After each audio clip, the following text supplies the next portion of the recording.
This is week 9. My name is Amante. Again, I was late to shoot video report of better career. I was in the mountains and I advise you to lead an active lifestyle sometimes because our work is already sedentary and at least let's rest in motion. Okay, what I was doing this week, I was doing an online chat for the neighbors app. Uh, names Name of the app application is Neighbors. This app doesn't exist yet. I have not finished it yet, but now it's already possible to communicate with each other. It remains to make a group function.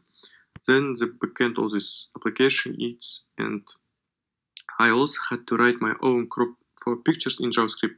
It's very cool to do because here I opened a picture and inserted an almost transparent square over it.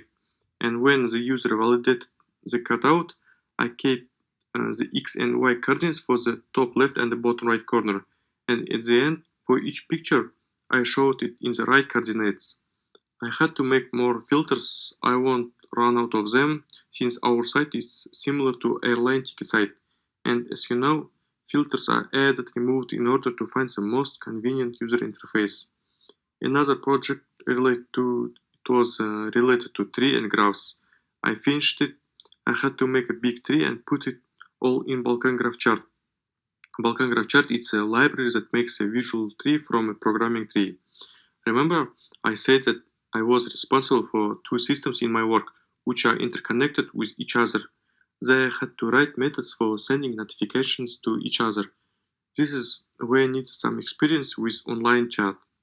The technologies they use are actually similar. Now I have a book called Refactoring. If you don't know what's the refactoring, I can explain you briefly. An approach to improving the structural integrity and performance of existing programs called refactoring has evolved through the efforts of OOP experts. Each refactoring step is simple. This can be moving field from one class to another, removing a piece of code from a method and turning it into a standalone method, or even moving code through the class hierarchy.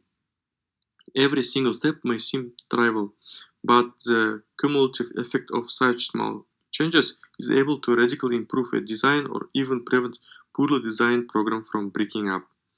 This is what refactoring is. If you want to write clean code, I advise you to keep this book in mind. I also try to read books about languages. I recently finished several parts of the book You Know JavaScript. It's a book name, and now I'm reading a book called Professional Programming in PHP. Even company which name Колеса recommends this book, so I'm not the only one who thinks these books are very useful. It seems that that is currently occupied during week, while I can only advise you to read these books, which I myself read. Thanks for listening to the end and see you next week.